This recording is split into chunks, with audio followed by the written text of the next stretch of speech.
In this video series, I've been telling you the story of Ehud. He's this regular guy in Judges chapter 3, and in the last video, we talked about his kind of 007 James Bond thing that he did, where he comes in and brings this message of judgment upon this king, King Eglon, who was oppressing the Israelites.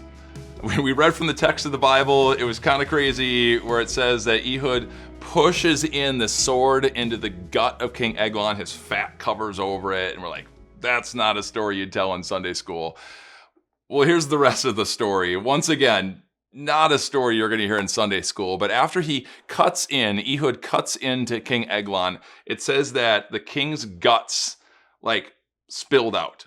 In other words, the contents of the intestines of King Eglon, oozed out of him onto the floor. I know it's a very graphic word, but it gets the point across about how just messy and nasty this was. But by the way, that's how Ehud made his escape at this point. So there's actually 3 different ways people think that he made his escape.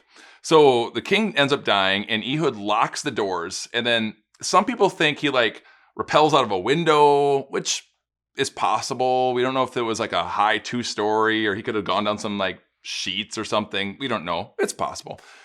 Some people think he locked the door and just walked past the soldiers all right, I'm done. See you later. And then just walked on. Other people think that he climbed out the sewer pipes. Think Andy Dufresne, Shawshank Redemption, kind of where you go poop, right? And that's where he's getting out. And part of the reason people think this is because, again, the king's intestines spilled out. And the Bible tells us the soldiers then come up and the doors are locked and they waited outside. And the Bible even says that they thought the king was in the bathroom because it reeks so bad. They thought he was unleashing it in the bathroom, And the Bible even tells us that's how Ehud made his escape. Crazy, wild stuff in the Bible, but clearly this was a messy scene. And by the way, it can get messy when you serve Jesus. It can get messy when you go and you talk to that friend that you know, that you love, that is just struggling with life choices right now. And in a previous video, I gave you the encouragement to be the one that calls out sin for sin. And I want to warn you right now that it might get messy when you do that. People defend themselves. And one of the ways they defend themselves is by attacking you.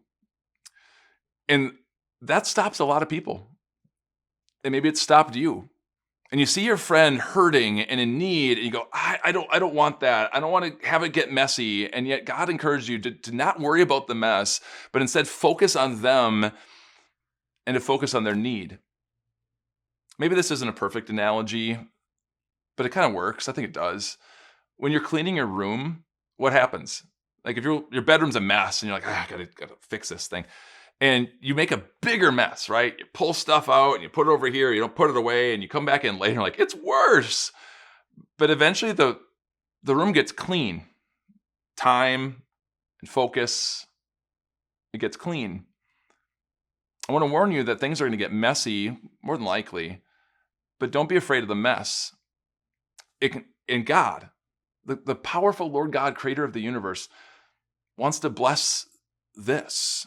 You going and being the one to that friend in need. And it might get messy for a while, but with time and focus, and especially with the blessing of the Lord, they can get their lives cleaned up. Inwardly, that's what they need.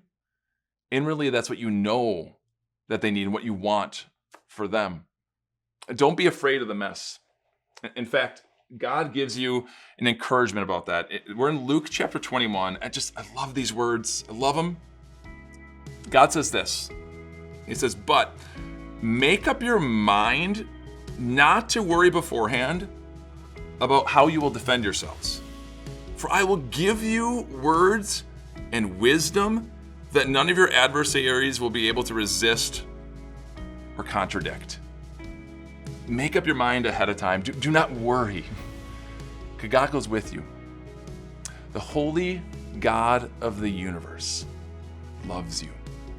The holy God of the universe loves your friend that is in need. Be the one that goes to them with the gospel message of peace of Jesus. And watch God do what God does. Do not worry. God will give you what to say. Did you enjoy this video? Make sure you subscribe to us on YouTube so you don't miss a single message.